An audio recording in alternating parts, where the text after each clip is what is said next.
सुप्रभात, good morning. Top 20 के आज के इस वेडनेसडे एडिशन में आप सबका स्वागत है। बस शुरुआत होगी, गिफ्ट निफ्टी इस तरह के इंडिकेशंस दे रहा है, तो शायद थर्ड स्ट्रेट डे हो रहा होगा जब मामला थोड़ा सा ठंडा है। पूरा हफ्ता ऐसे ही चला गया है जब से वो फुप्पा लौटे हैं ना एफआई। पता नहीं, हो सकता है उनकी छुट्टी क्या है। होटल्स भी महंगे हैं, फ्लाइट भी महंगी है, मूड तो ऑफ हो गई। तीसरा दिन मामला गड़बड़ाया हुआ है। 70-80 पॉइंट दबाव के साथ शुरुआत होगी। यूएस से हैंडओवर बढ़िया है, वहां पे खैर ट्रम्प साहब जो भी कर रहे हो, आप और हम कितनी भी कुछ भी कहें, इकोनॉमी के लिए तो अच्छा ही होने वाला है। उनके खूब तेल आना है, पैसा आना है, तो ले दे के वो वहां के मार्केट से मजे ले रहे हैं। बाकी ग्लोब उस तरह से रेसिप्रोकेट नहीं कर रहा है, ये फर्क है। कल तो क्या ग्लोब भी बेहतर कर रहा था यूएस के साथ साथ। आज एशिया मिला जुला है, गिफ्ट निफ्टी पस्त है। लेकिन भाई साहब, मूड कैसा है और शुरुआती दो खिलाड़ी कौन से हैं? बिल्कुल, संकेतों की बात कर लेते हैं और सबकी नजरें टिकी हुई हैं सिर्फ और सिर्फ चांदी पर। सबसे ज़्यादा चमक यहीं पर आपको देखने को मिलेगी। नो डाउट यूएस का मार्केट्स भी लगातार बढ़िया करता ही जा रहा है, लेकिन चांदी में जो रिसेंट गिरावट आई थी, इससे जितने भी वीक हैंड्स थे सारे एग्जिट कर गए। अब ऐसा लग रहा है कि $100 तक की जो है यहाँ पर बातें कही जा रही है। टेक्निकल सेटअप और लगातार सुधरता जा रहा है, नए रिकॉर्ड्स बने। कल एमसीएक्स में भी तेज़ी देखने को मिली थी और इंटरनेशनल मार्केट्स में भी, तो ज़बरदस्त मूव है। सबकी नज़रें जो है सिल्वर पर टिकी हुई हैं। स्टॉक्स के लिहाज से देखें तो कल थोड़ा सा चौपी सेशन देखने को मिला, जहां पर दिग्गज स्टॉक्स हैं, ऑफ हाइस का एक्शन आपको देखने को मिले। लेकिन क्वार्टरली अपडेट्स अब काफ़ी हद तक आ चुकी है और इससे आपको अंदाज़ा लग चुका होगा कि अर्निंग्स कैसी देखने को मिल सकती है। बैंक्स ने ज़्यादातर अच्छा किया है, कंज्यूमर सेंट्रिक कंपनीज में भी देखें तो ग्रोथ देखने को मिली है। हालांकि जहाँ पर ग्रोथ थोड़ी सी धीमी हुई है और वैल्यूएशन एक्सपेंसिव है, मिसाल के तौर पर ट्रेंड, ऐसे स्टॉक्स को बाजार माफ नहीं कर रहा है, तो फोकस रहेगा। शुरुआत में करूंगा कुछ टेक्निकल पिक्स के साथ और मैंने वीबीएल यानी वरुण बेवरेजेस ये स्टॉक आइडेंटिफाई किया है और इसको अगर आपको समझना चाहिए तो आप इसे इंट्राडे या फिर छोटी अवधि के लिहाज से मत देखिए, आप इसे थोड़ा सा लंबी अवधि का समय दीजिए। इस स्टॉक के अंदर पोटेंशियल नजर आ रही है।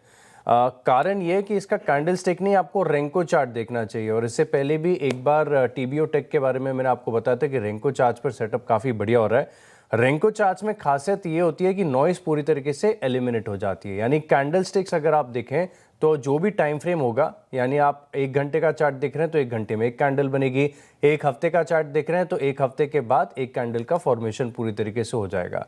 लेकिन रेंको चार्ट्स की खासियत ये होती है कि ये एटीआर से अपना फिल्टर लेता है, यानी इर्रेस्पेक्टिव ऑफ टाइम, जब तक वो सेट पैरामीटर की रेंज नहीं आएगी तब तक नई ब्रिक का फॉर्मेशन नहीं होता। तो आप चार्ट्स देखेंगे तो आपको नजर आएगा कि सारी नॉइज एलिमिनेट हो जाती है, ट्रेंड बड़ी क्लियरली आइडेंटिफाई होता है और पैटर्न्स बहुत अच्छी तरीके से विजिबल होते हैं। ऐसे ही एक फॉलिंग ट्रेंड लाइन का ब्रेकआउट यहाँ पर रेंको चार्ट्स पर देखने को मिला है। अगेन ये इंट्राडे के लिए नहीं है, लेकिन थोड़ी से पोजिशनल सेटअप के हिसाब से आप वीबीएल पर फोकस रखेंगे।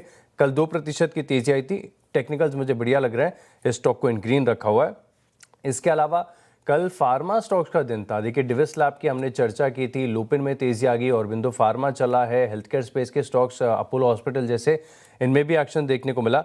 ग्लेनमार्क का सेटअप मुझे काफ़ी बढ़िया लग रहा है, फार्मा स्टॉक्स में दोबारा एक्शन है और यहाँ पर आप डेली चार्ट को देखेंगे तो एक अक्यूमुलेशन, एक राउंडिंग बॉटम फॉर्मेशन भी आपको नजर आएगा। तो इसी के चलते ग्लेनमार्क ये दूसरा स्टॉक है जिसे रखा है इन ग्रीन।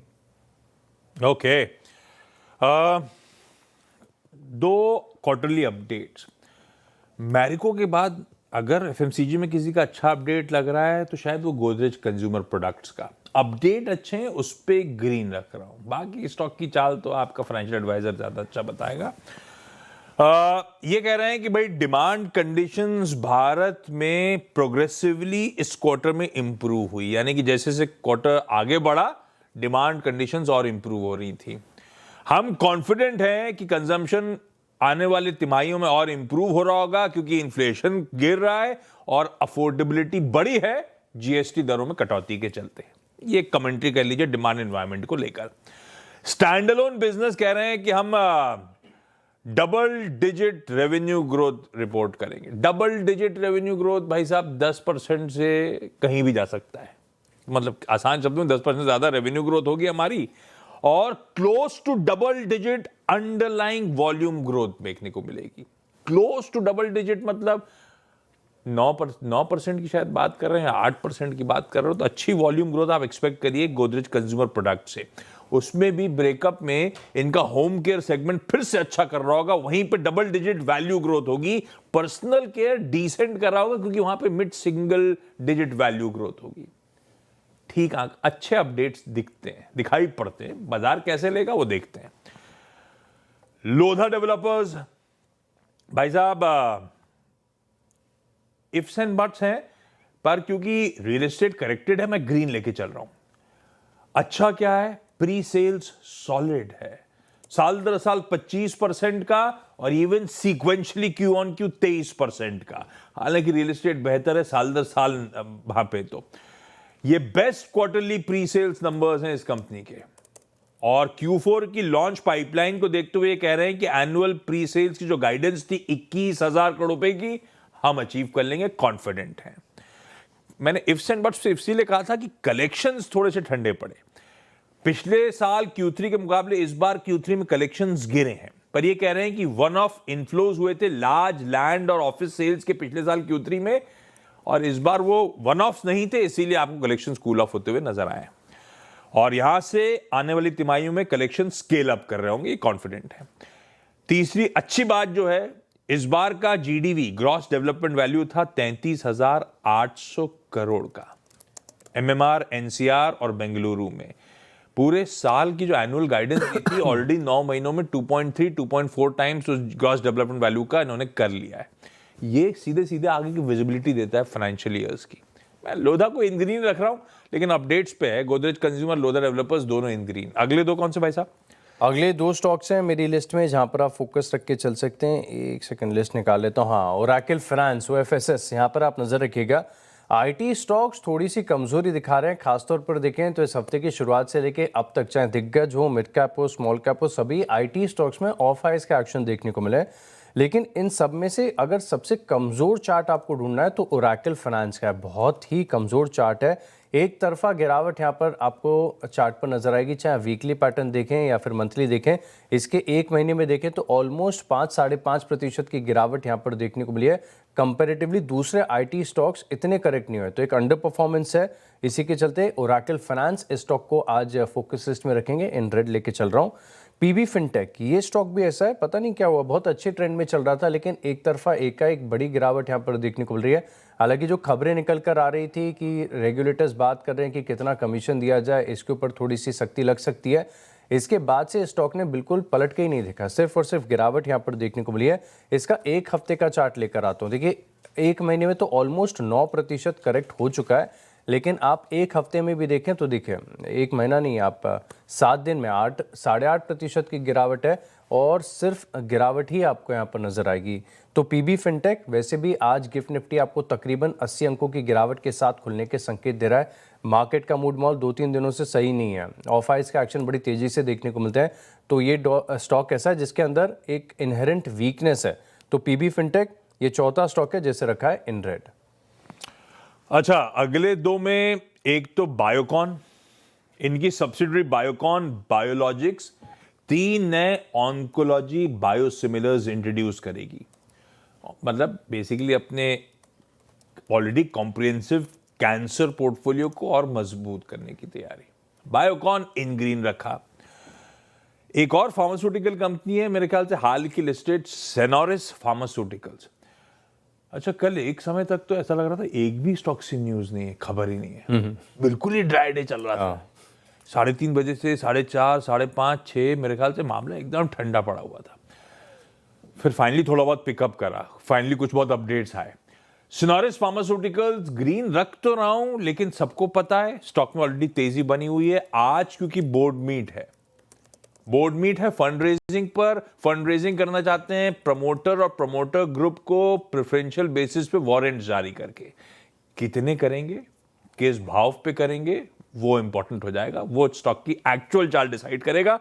लेकिन खबर पे अभी तो ग्रीन ही रखते हैं आज बोर्ड मीट के बैकड्रॉप पे। अगले दो स्टॉक जो है मेरी लिस्ट में, एक ONGC है, और यहाँ पर आप देखें तो एक चौपीनेस नजर आई। हालांकि जब खबर आई थी वेनेजुएला वाली, तब लोगों ने एंटिसिपेट ये किया था कि करीब करीब $50 करोड़ के आसपास के जो इनके डिविडेंड अटके पड़े हैं, अब वहां पर अगर प्रोजेक्ट्स रिवाइव होते हैं तो वो मिलना शुरू हो जाएंगे, वो लंबी अवधि के लिहाज से पॉजिटिव माना जा रहा है। मैं बहुत सारे आर्टिकल पढ़ रहा था, इतना आसान नहीं, एक होप जरूर जागी होगी आपकी, लेकिन ये बिल्कुल भी आसान नहीं है वहां से डिविडेंड। अब भी तो सबसे बड़ा चैलेंज है, ओएनजीसी ने बिलियंस ऑफ डॉलर्स डाले थे उस स्टेक एक्वायर करने की ऑयल फील्ड में। यूएस उसकी सैंक्टिटी मेंटेन करेगा नहीं करेगा, अभी तो उसकी गारंटी नहीं। एग्जैक्टली तो हाँ, इफ्स एंड बट्स हैं, लेकिन हाँ अच्छी खबर तो है, होप जाग गए। होप जाके हैं। लेकिन मैं स्टॉक को इन रेड लेके चल रहा हूँ क्योंकि एक चीज तो साफ समझ में आ रही है, एक तो कच्चा तेल चलने का नाम नहीं ले रहा है, क्रूड ऑयल में कोई भी बढ़त के संकेत नहीं है। लेकिन अब आप देखें, यूएस ये कह रहा है कि वेनेजुएला से तकरीबन 50 मिलियन बैरल का ऑयल लेंगे, मार्केट भाव पर बेचेंगे, पैसा यूएस कमाएगा। वो तो स्वाभाविक ही था, जब हमला किया था यहाँ पर समझ में ही आ रहा था। लेकिन सप्लाई क्रूड की बढ़ने वाली है क्योंकि वेनेजुएला का स्केल बहुत बड़ा है। दुनिया भर के जितने ऑयल रिजर्व्स हैं 18% वेनेजुएला के पास है, लेकिन आउटपुट में योगदान अब तक पॉलिटिकल इंस्टेबिलिटी के चलते सिर्फ 1% का देखने को मिला था। यूएस के पास एक्सपर्टीज है, टेक्नोलॉजी है और अब तो वेनेजुएला का कंट्रोल भी है, तो बड़ी मात्रा में सप्लाई यहाँ पर बढ़ सकती है। हालांकि 50 मिलियन बैरल कितने समय में निकाल लेंगे, कैसे निकालेंगे, ये पूरी तरीके से क्लैरिटी नहीं है, लेकिन खबरें निकल कर आ रही हैं। इसी के चलते ओएनजीसी क्रूड पर तो ओवरहैंग लगातार बना हुआ है, इन रेडी लेके चलूंगा इसे। लेकिन क्योंकि अगर कच्चा तेल घटता है आगे जाके, जो कि बहुत सारी ब्रोकरेज हाउस की रिपोर्ट्स भी बता रही थी, 2-3 महीने पहले आप जितनी भी रिपोर्ट्स पढ़ें सब बता रहे कि कच्चे तेल में कोई भी रिवाइवल के संकेत नहीं है, कोई बड़ी रिवर्सल के संकेत यहाँ पर देखने को नहीं मिल रहे। ऐसे में जो क्रूड ऑयल को as a raw material use करते हैं उन कंपनीज को ज़रूर फ़ायदा देखने को मिलेगा। मैंने चुना है एशियन पेंट्स, आप कोई और भी स्टॉक लेकर चल सकते हैं। एशियन पेंट्स का टेक्निकल सेटअप भी कन्विंसिंग है और कच्चा तेल यहाँ से अगर बढ़ नहीं पाता है तो अपने आप में इनके मार्जिन्स के लिए बड़ा बेनिफिशियल होगा। इसके चलते एशियन पेंट्स आज देखेंगे ये स्टॉक कैसा रिएक्ट करे, लेकिन फोकस लिस्ट में मीडियम टर्म के लिहाज से इसको ऐड कर सकते हैं। इस कड़ी के लास्ट 2 में भाई हिंदुस्तान जिंक खूब चला हुआ है। आज ग्रीन बोल दूं और आज भी चले, ये कहना बड़ा मुश्किल हो जाता है। मोमेंटम राइड कर रहे हो पोजिशनली तो बेहतर तरीका होता है, और जब कमोडिटीज मोमेंटम में आती हैं किसी को नहीं पता कहाँ तक जा सकता है मामला, स्टॉक कहाँ तक जा सकते हैं। तरीका एक ही आपके पास होता है, आप थोड़ा सा अपने कंफर्ट के लिहाज से ट्रेल करते चलें स्टॉप लॉस को।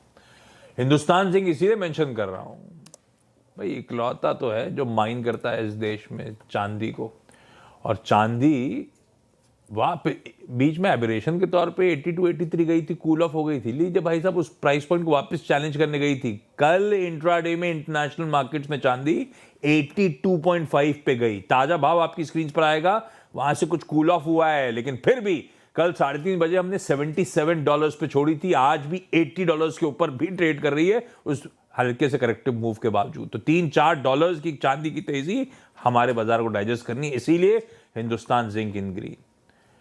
ऑयल इंडिया को लाल में बिल्कुल सही कहा है। हालांकि अब ये ओवरहैंग रह हो गया कच्चे तेल का, और ऊपर से अभी तक क्लैरिटी नहीं है इतनी तगड़ा 30 से 50 मिलियन बैरल्स, ये मंथली तो नहीं होगा, ये डेली होगा, लेकिन अनलेस क्लैरिटी है तब तक कहना मुश्किल है क्या कहना चाहते हैं ट्रम्प साहब, लेकिन ओवरहैंग बन जाएगा। मैं भी अपस्ट्रीम में लाल ही रखना चाहूंगा, ऑयल इंडिया को लाल करा। ब्रेक ले रहा हूं, ब्रेक के उस पर लौट के आएंगे तो अगले 4 पे बातचीत।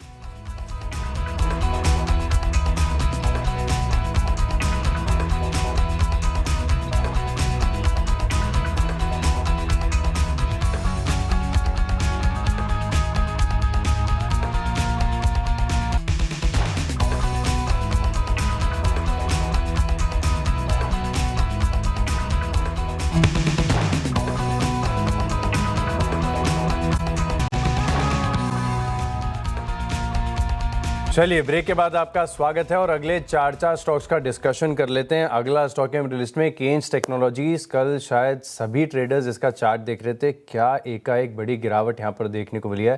चाहे आप डिक्सन टेक का चार्ट देखें या फिर केन्स टेक, लेकिन डिक्सन टेक तो भी ठीक है, केन्स में तो हाल बेहाल है। यहाँ पर जिसने उच्चतम स्तर पर खरीदारी की थी उन्हें तो बहुत पेन झेलना पड़ रहा है। अब मैं इसके कारण कह रहा हूँ कि कल आप देखिए, कल 5.5% की गिरावट के साथ ये बड़ी गिरावट यहाँ पर देखने को मिली और चार्ट पर बहुत बड़ा ब्रेकडाउन देखने को मिला है। अगेन थोड़ी सी और क्लैरिटी चाहिए तो इसके वीकली टाइम फ्रेम का आप रेंको चार्ट देख सकते हैं, आपको बड़ी अच्छी तरीके से टॉपिंग आउट पैटर्न नजर आएगा। हालांकि वो पुरानी बात है, वहाँ से स्टॉक ऑलरेडी वेल करेक्टेड है। 1 महीने में देखें तो बड़ी गिरावट यहाँ पर देखने को मिली है, इस स्टॉक में बड़ा कट देखने को मिला है और नो साइंस ऑफ रिकवरी। लगातार, इनफैक्ट कल 52 वीक का नया लो भी लगा था, तो सेंटिमेंट्स बहुत ज़्यादा नेगेटिव हो चुके हैं। आज मार्केट ऑफ हाई होता है तो ऐसे स्टॉक्स पर खास फोकस रहेगा जहां पर इनहेरेंट वीकनेस है। तो केन्स टेक इस स्टॉक को अगेन इन रेड लेके चल रहा हूँ। इसके अलावा देवयानी इंटरनेशनल यहाँ पर आप नजर रख के चल सकते हैं। दरअसल आप देखें तो खबर तो ऑलरेडी आ चुकी थी, सफायर फूड्स और देवयानी इंटरनेशनल के मर्जर की रेशियो भी निकल कर आ गया था, लेकिन दोनों कंपनीज ने एक जॉइंट इन्वेस्टर कॉल होस्ट किया था और काफ़ी सारे एनालिस्ट में भी देख रहा हूँ कि इन्होंने पार्टिसिपेट किया। कुछ ब्रोकरेज हाउस की रिपोर्ट्स भी आपको नजर आएंगी। अब सब एक चीज़ कह रहे हैं कि ये सिनर्जी से बड़ा बेनिफिट यहाँ पर देखने को मिलेगा। जो कंबाइंड एंटिटी है QSR स्पेस में, इसका दबदबा बढ़िया रहेगा और इनफैक्ट इसकी पोजीशनिंग और कंपैरिजन जुबिलेंट फूडवर्क्स के साथ की जा रही है, तो अपने आप में ये सिनर्जी बहुत अच्छी साबित हो सकती है। इसी के चलते देवयानी इंटरनेशनल देखेंगे कि आज स्टॉक कैसे रिएक्ट करे। हालांकि 138 रुपये के आसपास का भाव चल रहा है। ज़्यादातर ब्रोकरेज हाउस रिपोर्ट्स देखें तो 180-200 रुपये तक के करीब के टारगेट्स दे रहे हैं, यानी मीडियम टर्म में अपसाइड तो ज़रूर है। आज कैसे स्टॉक रिएक्ट करेगा कहना मुश्किल है, लेकिन देवयानी इंटरनेशनल यहाँ पर रखिएगा फोकस, इन ग्रीन लेके चल रहा हूँ। टाटा पावर मेरे ख्याल से कल भी टॉप 20 में डिस्कस हुआ था। आज भी रिपोर्ट सजेस्ट कर रही हैं कि टाटा पावर की आर्म जो है Tata power renewable energy 10 gigawatt का ग्रीन फील्ड इग्नॉट और वेफर मैन्युफैक्चरिंग प्लांट, जो इस देश का अब तक का सबसे बड़ा होगा, ऑलमोस्ट 6,700 करोड़ रुपए के इन्वेस्टमेंट के साथ आंध्र प्रदेश में खड़ा करने की तैयारी कर रहा है। तो एक और कंपनी सेमीकंडक्टर इकोसिस्टम में एग्रेसिव होती हुई। टाटा पावर को इन ग्रीन रखते हैं पिछले कुछ दिनों के न्यूज़ पेग्स के बीच में। जुबिलेंट फूडवर्क्स को मैं रख लाल रहा हूं, पिटा हुआ स्टॉक है, आप लोग सिर्फ वॉच पे रखिएगा क्योंकि मोमेंटम कूल ऑफ होता ही चले जा रहा है।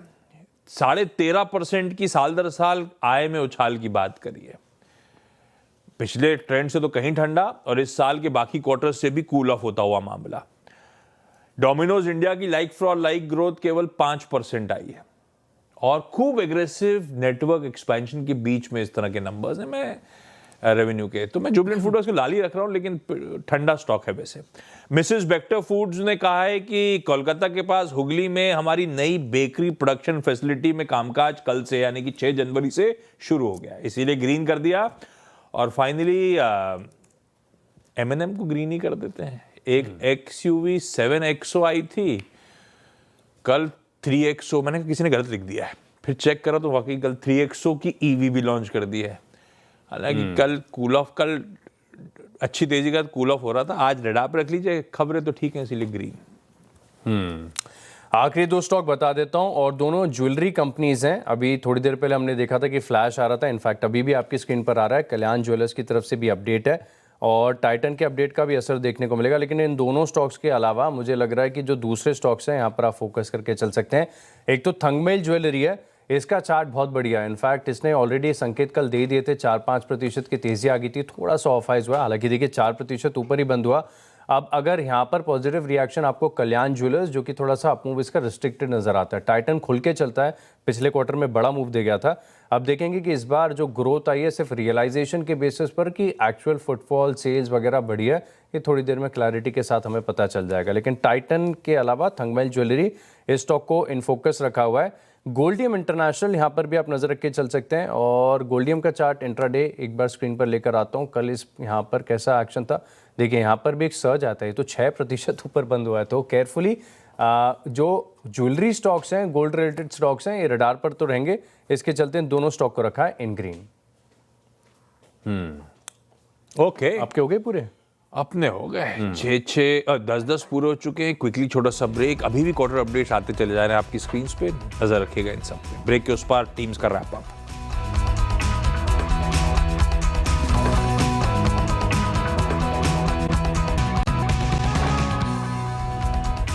चलिए ब्रेक के बाद आपका स्वागत है और अब 20 स्टॉक्स का रिकैप देख लेते हैं। मेरे पास 4 stocks in red, 6 stocks in green है। शुरुआत मैंने की थी VBL, ओरेकल फाइनेंस, ग्लेनमार्क के साथ। इसके अलावा PB फिनटेक और ONGC, इन स्टॉक्स को भी रडार पर रखेंगे। एशियन पेंट्स में तेजी देखने को मिल सकती है। केन्स टेक में लगातार आ रही है गिरावट। देवयानी इंटरनेशनल ब्रोकरेज हाउस का भरोसा बढ़ा है और थंगमेल ज्वेलरी और गोल्डियम इंटरनेशनल, इन दोनों स्टॉक्स को भी लिस्ट में शामिल करें। 10 और जोड़ दीजिए इसमें। अलग अलग रीजन चलते हैं, जो खबर आई थी उसके लिहाज से ध्यान रखिए, कलर शेड्स हैं। Godrej Consumer, Lodha Developers, Biocon, Senores, Hindustan Zinc, Tata Power, Mrs Bector Foods और एम&एम इन ग्रीन, ऑयल इंडिया और Jubilant Food Works in red लेके चल रहा हूं आज के लिए।